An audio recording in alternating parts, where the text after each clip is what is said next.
Hello साथियों, आप सभी का बहुत-बहुत स्वागत है पीएसपी क्लासेस के यूट्यूब चैनल पर। दोस्तों, आप सभी का बहुत-बहुत अभिनंदन है। आप सभी को पता है शिक्षण अभिरुचि की दोस्तों आज की क्लास है अपनी। सभी साथियों को दोस्तों वेलकम करता हूँ, सभी साथियों का बहुत-बहुत स्वागत करता हूँ। थोड़ा-सा गला खराब है इसलिए थोड़ी बहुत अगर आवाज़ में डिफरेंस आए तो थोड़ा-सा एडजस्ट कर लेना दोस्तों, ठीक है? हाँ दोस्तों, सबसे पहले तो क्वेश्चन टाइप नहीं है इसके लिए मैं माफ़ी चाहता हूँ आपसे, क्योंकि दोस्तों क्वेश्चन जो क्योंकि पिछली क्लासों का कंटेंट तैयार कर रहा था, रात को 3 बजे तैयार हुआ था पिछली क्लासों का कंटेंट। इसीलिए दोस्तों इस क्लास के लिए मैंने डायरेक्ट क्वेश्चन का बनाए हैं और कल से इसमें टाइप हुए क्वेश्चन आ जाएंगे, ठीक है? अब बताता हूँ टीचिंग एप्टीट्यूड शिक्षण अभिरुचि दोस्तों। शिक्षण अभिरुचि दोस्तों एक शानदार टॉपिक है। इसके अंदर शानदार सब्जेक्ट है जिसके अंदर 6 से 7 टॉपिक है बस, और आपके 150 नंबर। और अगर कुछ भी नहीं पढ़ते हो ना तो दोस्तों 75 नंबर तो कोई ले आता है। कुछ भी नहीं पढ़ो, मान लो शिक्षण अभिरुचि को खोला भी नहीं है तो इतना आसान टॉपिक है दोस्तों, ज्यादा हार्ड भी नहीं है। बस आपको मेहनत करनी है, मेहनत करोगे तो आप दोस्तों 150 में से 150 भी ला सकते हो। इस प्रकार के प्रश्नों में दोस्तों किस प्रकार का पैटर्न रहता है दोस्तों, इसमें 3 एमसीक्यू, आप सभी को पता है 4 प्रश्न रहते हैं। इसमें से मान लीजिए 3 है ना दोस्तों, वो नंबर वाइज होते हैं। एक तो एकदम ही गलत हो गया, यानी ये तो अगर ये करोगे तो एकदम गलत है, और ये करोगे तो मान लीजिए 1 नंबर, इसमें 2, इसमें 3, यानी ज्यादा सही उस पे 3, कम सही उसको 2, और थोड़ा कम सही उसे 1, और एकदम ही सही नहीं उस पे 0। इसका मतलब दोस्तों तुक्का लगाओगे उतना तो समझदार हो, तुक्के तो लगा सकते हो, और तो कुछ नहीं कर सकते आप, ठीक है? तो दोस्तों इतना आसान सब्जेक्ट है, इसको पढ़ाई करने में दोस्तों इतनी ज्यादा दिक्कत नहीं आएगी, मुझे पता है दोस्तों। 1 मिनट में मोबाइल ले लेता हूँ दोस्तों, साइड में रख देता हूँ। चलिए, तो से अपने टीचिंग एप्टीट्यूड के अंदर दोस्तों 50 क्वेश्चन आते हैं, चाहे पीटीटी हो चाहे बीएसटीसी हो, दोनों के अंदर 3 नंबर के दोस्तों, 150 नंबर का, ठीक है? 6 से 7 टॉपिक है। अपनी क्लास के अंदर हम किस प्रकार कवर करेंगे दोस्तों, हम इसको सबसे पहले थ्योरी पढ़ेंगे। थ्योरी पढ़ाऊंगा, बस आपको एक बार थोड़ी सी सुननी है, ताकि दोस्तों जब क्वेश्चन करें ना तब आसान तरीके से समझ में आ जाए। इस चीज को ध्यान में रखना। कुछ स्टूडेंट कहेंगे सर थ्योरी मत करो दोस्तों, थ्योरी करवाए बगैर दोस्तों अगर समझना होता दोस्तों बाद में दिक्कत होगी, क्वेश्चन एग्जाम में घुमा फिरा कर डालेगा ना तब दिक्कत होगी। इसलिए कहता हूँ दोस्तों, क्योंकि मुझे पता है क्या किस प्रकार करवाना है। थ्योरी आपको सुननी है, एक बार पीडीएफ के माध्यम से पढ़नी है बस, और कुछ भी नहीं करना, ठीक है? तो चलिए मैं अब क्लास स्टार्ट करते हैं दोस्तों टीचिंग एप्टीट्यूड की। सामाजिक भावना, अब दोस्तों हमारा सबसे सबसे पहला टॉपिक दोस्तों कौन सा रहने वाला है? सामाजिक परिपक्वता। सामाजिक भावना की परिपक्वता दोस्तों ये टॉपिक है अपना, ठीक है? होता क्या दोस्तों, यह प्रौढ़ता एक अच्छा शिक्षक बनने के लिए अत्यंत आवश्यक गुण है दोस्तों। अगर आप शिक्षक बनोगे लिए एक आवश्यक गुण ही होता है ये समाज के बारे में। बालक की शिक्षा भी उसके सामाजिक विकास में सहायक होनी चाहिए। वास्तव में देखा जाए तो शिक्षा की व्यवस्था समाज की आवश्यकताओं, आकांक्षाओं तथा आदर्शों को आधार मान बनाते हुए ही की जानी चाहिए। दूसरे शब्द में शिक्षा के द्वारा बालकों में सामाजिक भावनाओं तथा सामाजिक गुणों को विकसित किया जाए, जिससे वे अपने अधिकारों एवं कर्तव्यों का पालन कर सके और कुशल नागरिक के रूप में अपने भार को स्वयं वहन करते हुए समाज के प्रगति को अधिक से अधिक दोस्तों योगदान दे सके। व्यक्ति समाज में उत्पन्न होता है, समाज में उसका विकास होता है, समाज की क्रिया प्रतिक्रिया के मध्य वह स्वयं समायोजित करता है दोस्तों। क्या हुआ दोस्तों, मैं बेसिक अगर थोड़ा सा थ्योरेटिकल बताऊं ना दोस्तों, अगर आप शिक्षक बनोगे, आप बच्चों को शिक्षा दोगे, तो समाज के बारे में भी तो कुछ शिक्षा देनी चाहिए आपको, दोगे ना? बड़ों को प्रणाम करना चाहिए, सम्मान करिए, बोलने का तरीका किस प्रकार है समाज के अंदर रहने का, ये सारी की सारी शिक्षा तो स्कूल के माध्यम से तो मिलती है। एक कुशल नागरिक के रूप में आप उसे समझाओगे, यह आपका दायित्व बनता है कि आप उसे समाज की भावना से परिपक्वता यानी उसके से संबंधित ज्ञान दोगे आप, ठीक है? यही दोस्तों सामाजिक परिपक्वता, समाज के प्रति भावना जागृत करोगे एक बच्चे के अंदर, बालक के अंदर, ठीक है? यही एक सामाजिक परिपक्वता होती है दोस्तों। आगे, व्यक्ति स्वभाव से सामाजिक होता है। मैन इज सोशल एनिमल, ये अक्सर इस संदर्भ में कहा जाता है कि मैक्लिवर तथा पेज ने लिखा है दोस्तों, ये डेफिनेशन लिखी है दोस्तों। पढ़ना चाहते हो तो पढ़ लेना दोस्तों डेफिनेशन, अगर नहीं पढ़ना चाहते तो दाढ़ नीचे जरूर, हिंदी माध्यम के द्वारा मैं पढ़ा देता हूं। व्यक्ति का संपूर्ण जीवन समाज का ही दिया हुआ होता है और उसने पढ़ना, लिखना, बोलना, चालना, अन्य व्यक्तियों के साथ व्यवहार करना सभी कुछ समाज में रहते हुए सीखा है और वह अपने संपूर्ण विकास के लिए वह समाज का ऋणी रहेगा दोस्तों। आप समाज के अंदर रहते हो, समाज के माध्यम से तो आप कुछ सीखते हो, समाज क्या कर रहा है, किस प्रकार कर रहा है। आप व्यक्तियों के अंदर रहोगे तभी तो उनका व्यवहार हो गया, बोलना हो गया, चलना हो गया, लिखना हो गया, पढ़ना हो गया, समाज के माध्यम में तो सीखोगे। इसीलिए व्यक्ति है ना हमेशा समाज का क्या होता है, ऋणी होता है। सामाजिक भावना की परिपक्वता या प्रौढ़ता सोशल के विभिन्न स्तरों को अलग अलग बताना अत्यंत कठिन कार्य है। फिर भी हम कह सकते हैं कि किसी व्यक्ति के सामाजिकरण के स्तरों को उसके व्यवहार तथा उसकी उम्र और वर्ग के गतिवाही, संवेगात्मक और मानसिक विकास एवं तत्संबंधी व्यवस्थापन के अपसंबंध की योग्यता को ध्यान में रखते हुए समझा जा सकता है दोस्तों। समाज के बारे में, परिपक्वता के बारे में क्या है दोस्तों, स्वेगात्मक हो गई, मानसिक विकास हो गया उसका, इस सारे उम्र के, अपने उम्र के अनुसार उसमें गतिविधि का दोस्तों आना, क्या गतिविधियां करनी है, उसकी मानसिक संतुलन किस पर टिका रहता है, समाज की भावना, समाज की परिपक्वता, अपने सोशल मिलिट्री के द्वारा दोस्तों, उसी के आधार पर अलग अलग दोस्तों समाज के अनुसार उसकी भावना जागृत होती है। यानी दोस्तों एक व्यक्ति यहां पर रहता है और एक व्यक्ति यहां पर रहता है, समाज, दो समाज यहां पर, एक समाज यहां पर, एक समाज यहां पर, तो वो यहां पर रहेगा तो इस समाज की गतिविधियां सीखेगा और यहां पर रहेगा दोस्तों इस समाज की। अगर वो कुछ यहां पर जाता है और कुछ यहां पर रहता है दोस्तों, थोड़ी थोड़ी दोनों समाज की गतिविधियां, और कुल मिला के दोस्तों वो पूरा दोस्तों समाज के प्रति क्या हो जाता है, ऋणी। समाज के प्रवक्ता, समाज के बारे में पूरी जानकारी उसके पास आ जाती है और एक अच्छे नागरिक के भांति वो रह सकता है। यही एक सोशल, सामाजिक परिपक्वता होती है दोस्तों। सामाजिक विकास की अवस्थाओं के निम्नलिखित सामान्य प्रवृत्तियां पाई जाती है। दूसरों के प्रति सचेतना, सामाजिक वर्गों में मेलजोल, बालक और बालिकाओं को संबंध में परिवर्तन दोस्तों। Change in boy girl relationship, सबसे पहला दूसरों के प्रति सचेतना, यानी दूसरों के प्रति जागृत रहना, हमेशा दोस्तों अवेयरनेस रहनी चाहिए। सामाजिक वर्गों में मेलझोल, तो समाज के वर्ग हैं अलग अलग, इनसे सभी से अपने मिलना रहना चाहिए। क्या दूसरे वर्गों के अंदर चल रहा है दोस्तों, एक समाज के प्रति नहीं, समाज के सभी वर्गों से मेलजोल बनाए रखना चाहिए।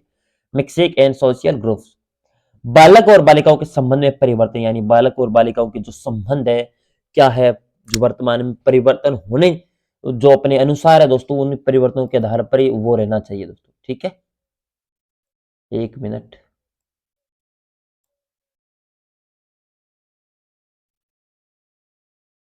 शारीरिक विकास की दृष्टि से यदि हम देखते हैं तो मालूम पड़ता है कि उसके वृद्धि के अनुपात में सामाजिक विकास होता है।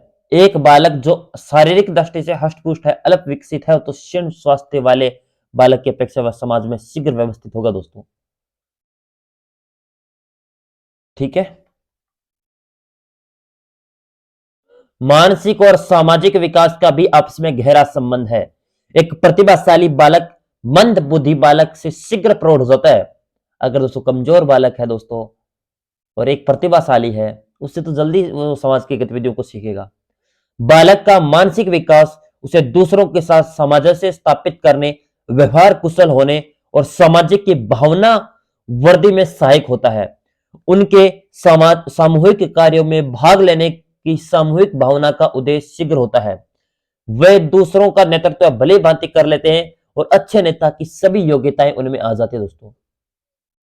अगर दोस्तों समाज के अंदर रहेगा तो सारी उसके प्रक्रिया आएगी, चाहे अच्छे नागरिक के भांति हो, अच्छे नेतृत्व की भांति हो, अच्छे नेता की योग्यता हो, चाहे किसी भी प्रकार सामूहिक भाग लेने की योग्यता हो, सामाजिक भावना की वृद्धि की योग्यता हो, समाज में व्यवहार और कुशल की योग्यता हो, समाज के अंदर मानसिक विकास की पर दूसरों का सामंजस्य स्थापित करने की वृद्धि हो, सारी चीज है वो समाज के प्रति और समाज में रहकर ही एक बालक सीख सकता है। तो सामाजिक परिपक्वता यही है दोस्तों, कि समाज में रहकर क्या सीख सकता है और क्या नहीं सीखता, उसके बारे में। शारीरिक और मानसिक विकास में अतिरिक्त व्यक्ति का सामाजिक विकास उसकी शिक्षा के प्रकार भी निर्भर रहते हैं। शैक्षिक वातावरण और पारिवारिक वातावरण भी सामाजिक विकास को प्रभावित करने वाले महत्वपूर्ण कारक है दोस्तों। कौन कौन से? एक तो सामाजिक विकास की शिक्षा के प्रकार पर निर्भर रहती है। शिक्षा वातावरण और पारिवारिक वातावरण दोनों दोस्तों से, अपने शैक्षिक वातावरण हो गया और एक पारिवारिक वातावरण हो गया, ये सामाजिक विकास को प्रभावित करते हैं। यानी शिक्षा के अंदर कुछ भी दोस्तों, परिवार के अंदर कुछ अलग सिखाया जाता है। शिक्षा से एक अच्छे नागरिक के भांति, लेकिन पारिवारिक दोस्तों कुछ गतिविधियां इस प्रकार की हो जाती है दोस्तों, उसमें कुछ परिवर्तन भी आ जाता है, जिसकी वजह से तो समाज का विकास होता है, उसमें प्रभावित महत्वपूर्ण कारक दो ही है। आपसे पूछा जा सकता है कि कौन से महत्वपूर्ण कारक है सामाजिक विकास को प्रभावित करने वाले? तो एक शैक्षिक वातावरण और एक पारिवारिक वातावरण। कितने प्रकार है? 2 प्रकार है। साथ साथ में मैं क्वेश्चन भी बताते चलूंगा दोस्तों। मानव का जन्म समाज में किसी समूह में होता है। समूह के नियम, रीति रिवाज, मान्यताएं, परंपरा व्यक्ति एवं उसके व्यवहार को प्रभावित करती। बालक अपने व्यवहार का विकास सामूहिक परिस्थितियों में करता है दोस्तों। यानी सामूहिक जो परिस्थितियां उसके अनुसार ही तो करेगा मानव अपने जन्म। समाज के समूह में होता है, समाज के समूह में तो जन्म होता है, परंतु उसके समूह के नियम हो गए, जो रीति रिवाज हो गई, मान्यता हो गई, परंपराएं हो गई, व्यक्तिगत व्यवहार हो गए, ये सारे के सारे किस में रहकर सीखेगा? समाज के अंदर रहकर सीखेगा। विद्यालय स्वयं में उनके अनेक छोटे छोटे समूह से बना वृहद समूह है। विद्यालय, एक मिनट दोस्तों, लैपटॉप चालू नहीं है एक बार। विद्यालय में स्वयं अनेक छोटे छोटे समूह से बना वृहद समूह है। विद्यालय में भिन्न भिन्न स्थानों, सामाजिक, आर्थिक स्तर तथा आयु के बालक होते हैं। यदि यह कहा जाए कि समूह में विषम प्रकृति के व्यक्ति समान उद्देश्य की प्राप्ति के लिए एकत्र होते हैं, तो अतियुक्ति नहीं होगी। अध्यापक तथा प्रधानाध्यापक विद्यालय के प्रति सामूहिक भावना का विकास इस प्रकार कर सकते हैं दोस्तों।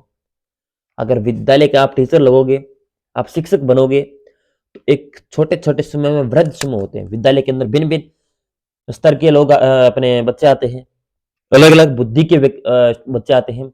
उन्हें एक समूह के, यानी वो एक दोस्तों, आप मान लीजिए कोई अगर 6th क्लास का बच्चा है, वो पढ़ना तो दोस्तों सारे बच्चे 8th के लिए ही पढ़ना चाहते हैं, अगली क्लास में जाने के लिए तो पढ़ना चाहते हैं। पर इनके कुछ स्टूडेंट तो पढ़ने वाले भी हैं, कुछ नहीं भी पढ़ने वाले हैं, कुछ विद्यालय के अंदर तोड़ फोड़ करने वाले भी हैं।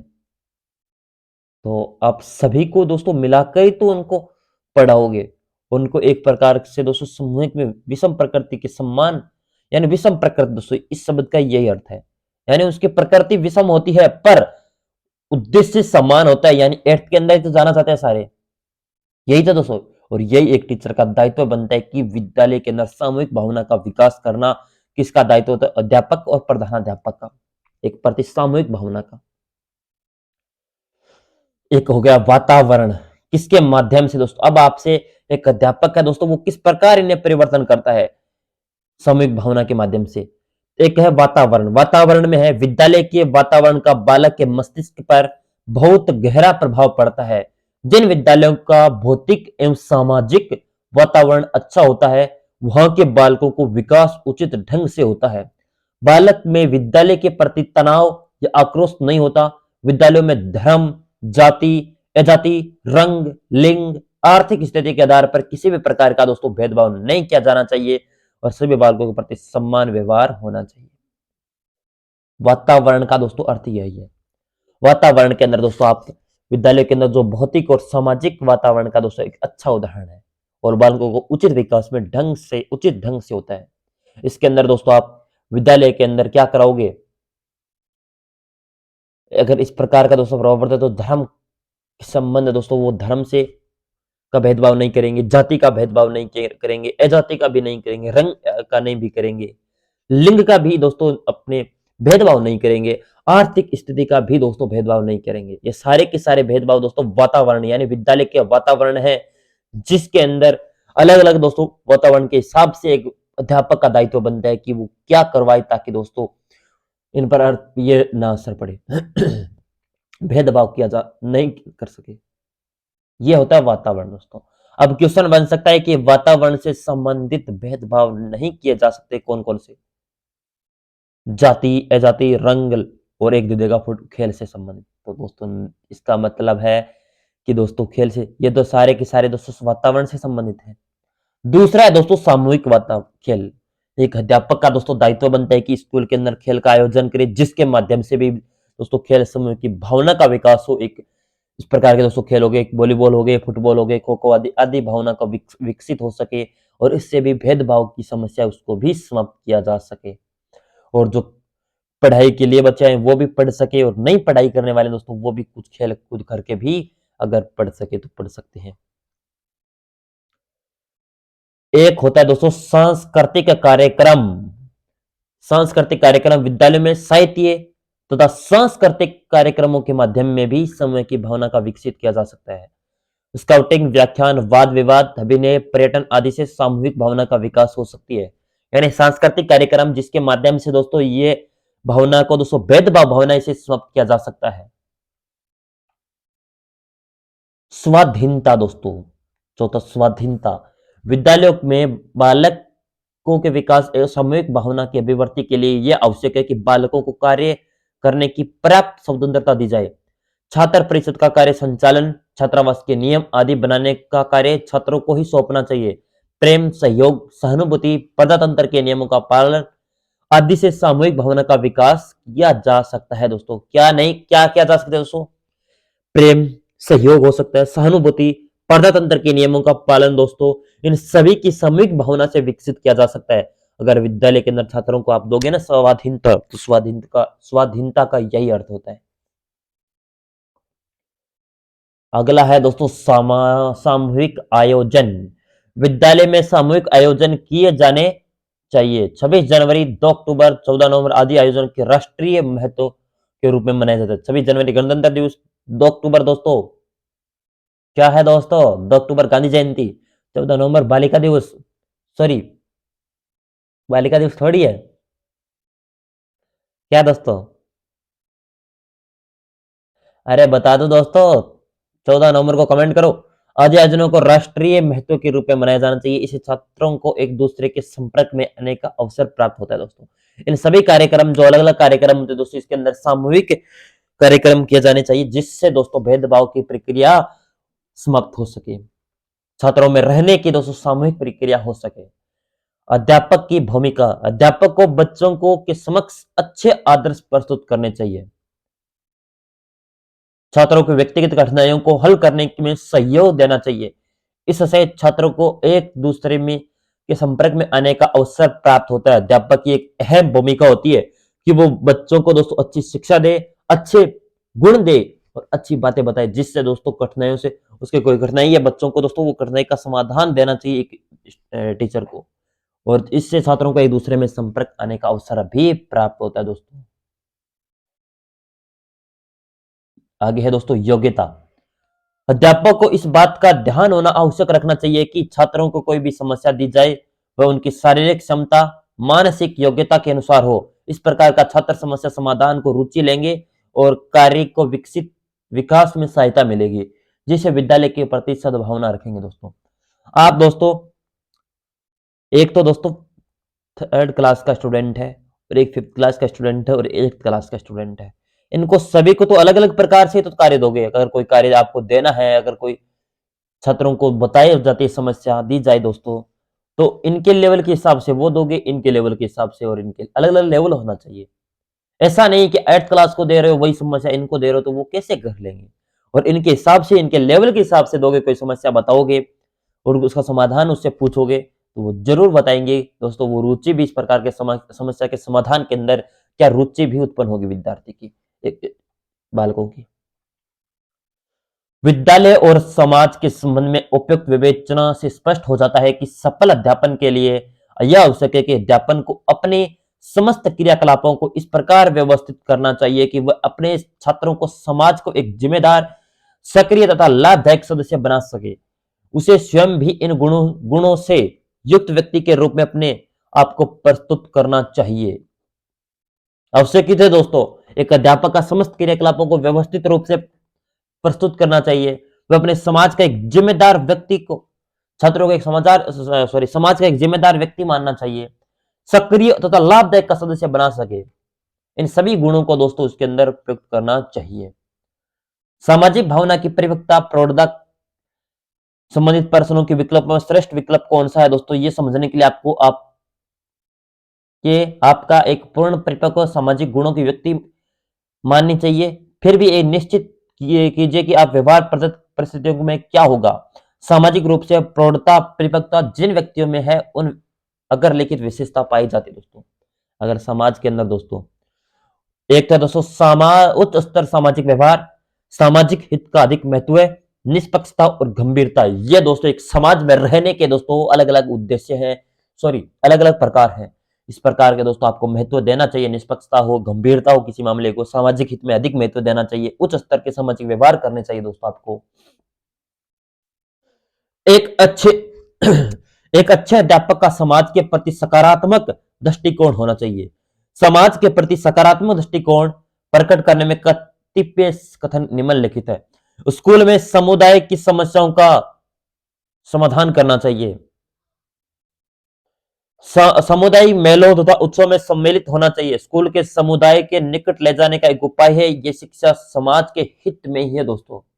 अगर कहीं पर भी सामुदायिक खेल का आयोजन हो रहा है, वहां पर दोस्तों उन्हें बच्चों को ले जाना चाहिए। ये समाज में रहने और समाज के निकट दोस्तों जाने का एक मात्र अवसर है। विद्यालय के कार्यों को अधिकाधिक प्रभावशाली तथा सफल बनाने के लिए दोस्तों यह आवश्यक है कि स्कूल में समुदाय अधिकाधिक घनिष्ठता पैदा हो दोस्तों। समुदाय यानी समूह बनाकर कार्य करने में अध्यापक सामुदायिक कार्यों में सक्रिय भाग लेकर अध्यापन के पेशे को उच्चतम सम्मान दिला सकता है। दिला सकता है या नहीं दिला सकता दोस्तों। ये थे दोस्तों बच्चों के संबंधित, और यह है अब नीचे दोस्तों कथन है नकारात्मक दृष्टिकोण से, यानी ये नकारात्मक नहीं होनी चाहिए दोस्तों ये कथन। स्कूल में यदि समुदाय की समस्या के समाधान का प्रयत्न करेगा तो स्कूल राजनीतिकों का अखाड़ा बन जाएगा दोस्तों। अगर आप स्कूल के अंदर दोस्तों सामुदायिक समस्याओं का समाधान का प्रयत्न करेंगे, क्या बन जाएगा दोस्तों, वहां पर राजनीतिक तो बन जाएगी। समूह बनाकर समुदाय बनाकर दोस्तों अगर इस प्रकार की समस्या का समाधान करेगी। अगला है दोस्तों स्कूल समाज का लघु रूप है, यह आवश्यक नहीं है दोस्तों। स्कूल एक दोस्तों समाज का भी नहीं है, समाज के अंदर एक लघु रूप भी नहीं होना चाहिए, यह भी आवश्यक नहीं है। शिक्षा के सामाजिक उद्देश्य छात्रों को व्यक्तिगत विकास के बाधक होने का त्याज्य है। और अगला है दोस्तों अध्यापक को सामाजिक कार्य में सक्रिय भाग नहीं लेना चाहिए दोस्तों। अध्यापक को जो सामाजिक कार्यों में सक्रिय रूप से निष्क्रिय रूप से भाग लेना चाहिए, ताकि दोस्तों अध्यापक है वो सामाजिक कार्यों में पूर्णतः दोस्तों उसमें, क्योंकि दोस्तों राजनीतिक अखाड़ा भी बन जाएगा फिर अगर आप सक्रिय रूप से अगर अध्यापक उसमें भाग लेगा तो। अध्यापक समाज और राष्ट्र यह भी चाहते हैं कि प्रत्येक बालक आदर्श बने, इसके लिए घर तथा विद्यालय शिक्षित किया जाता है दोस्तों। किशोरावस्था में जीवन का ऐसा मोड़ है जिसको स्नेह और सही मार्गदर्शन नहीं मिले तो स्वयं का अहित नहीं करता है दोस्तों, और अपितु समाज के लिए भी समस्या पैदा करता है। किशोर आपसे स्नेह, ममता, स्वतंत्रता, अपनत्व और उदारता चाहता है दोस्तों। ये समाज के प्रति दोस्तों अब दोस्तों आपने बेसिक नॉर्मल से मैंने बता दिया, अब क्वेश्चन करोगे ना तब उसके माध्यम से और समझ में आ जाएगा। ठीक है, क्वेश्चन आपको ऊपर दिए गए हैं दोस्तों, उसकी पीडीएफ मैं टेलीग्राम पर डाल दूंगा, एक बार कर लेना दोस्तों, सारी क्वेश्चन पढ़ के और टिक कर लेना आपकी पीडीएफ के माध्यम से। जो भी आपके मैंने 139 के आसपास क्वेश्चन मैंने बनाए हैं दोस्तों, इन सभी क्वेश्चनों को दोस्तों कर लेना, मैं पीडीएफ डाल दूंगा टेलीग्राम पर। फिर भी दोस्तों अगर आपको समझ में नहीं आएगा, फिर भी अगर कुछ डाउट रहेंगे, मैं क्वेश्चन तो करवाऊंगा सारे, आप देखना कि आपने दोस्तों थ्योरेटिकल पार्ट है वो पढ़ा है ना पूरी ध्यान से, तो दोस्तों आसानी तरीके से समझ में आ जाएगा। ये पूरी की पूरी थ्योरेटिकल पार्ट है। अब पहला क्वेश्चन मैं एक बार बताता हूँ, इस प्रकार के क्वेश्चन आते हैं। निम्न में से कौन सा सामाजिक परिपक्वता के बाधा पहुंचाता है दोस्तों? शर्मिला स्वभाव, मंद बुद्धि, कुशाग्र बुद्धि, शारीरिक विकास दोस्तों। अब बताओ डायरेक्ट, अगर आपको थोड़ा बहुत भी हिंट मिल जाता है दोस्तों तो आप बता सकते हो, इतना हार्ड भी नहीं है दोस्तों कि ये दोस्तों अब सर्वप्रथम दोस्तों इसके अंदर विकल्प किस प्रकार के आते हैं दोस्तों, सबसे पहले ये बता देता हूं। अब इसके अंदर 1, 2, 3 विकल्प ऐसे हैं दोस्तों जिसमें एक सर्वाधिक सही है, दूसरा थोड़ा सही है, तीसरा कम सही है और चौथा एकदम ही गलत है। और इसी के हिसाब से नंबर मिलेंगे। अगर एकदम सही है तो 3 नंबर, थोड़ा कम सही है 2 नंबर, एकदम ही कम सही है तो दोस्तों 1 नंबर और एकदम ही गलत है तो 0 नंबर। देखिए इनमें से एक पहला क्वेश्चन करवा देता हूं आपको। निम्न में से कौन सा तत्व सामाजिक परिपक्वता में बाधा पहुंचाता है? कौन सा दोस्तों? तो सबसे ज्यादा तो मंद बुद्धि वाला ही तो पहुंचाएगा बाधा। तो ये टिक कर गया होगे तो एग्जाम के अंदर मिलेंगे 3 नंबर। और शर्मिला स्वभाव है वाला वो कम दोस्तों प्रयोक्ता बाधा पहुंचाएगा, इसका मतलब ये 2। और जो शारीरिक विकास करने वाला दोस्तों वो पहुंचाएगा तो 1 नंबर मिलेगा, कम सही। और कुशाग्र बुद्धि यानी एकदम ही सही बुद्धि वाला दोस्तों वो बाधा थोड़ी पहुंचाएगा, ये गलत है, ये टिक कर गया होगा तो 0 नंबर। ये पैटर्न रहता है दोस्तों। यानी एकदम सही मंद बुद्धि, उसके बाद शर्मिला स्वभाव, उसके बाद शारीरिक विकास और एकदम ही गलत हो जाएगा ऑप्शन नंबर सी। ठीक है। अब दोस्तों 3 ऑप्शन, जहां पर 3 ऑप्शन में नंबर मिले फिर नंबर आपके आए नहीं तो ये बात तो गलत है दोस्तों। है या नहीं दोस्तों? जल्दी से बता दो अब। क्या हो गया? खुल तो गया क्या? चलिए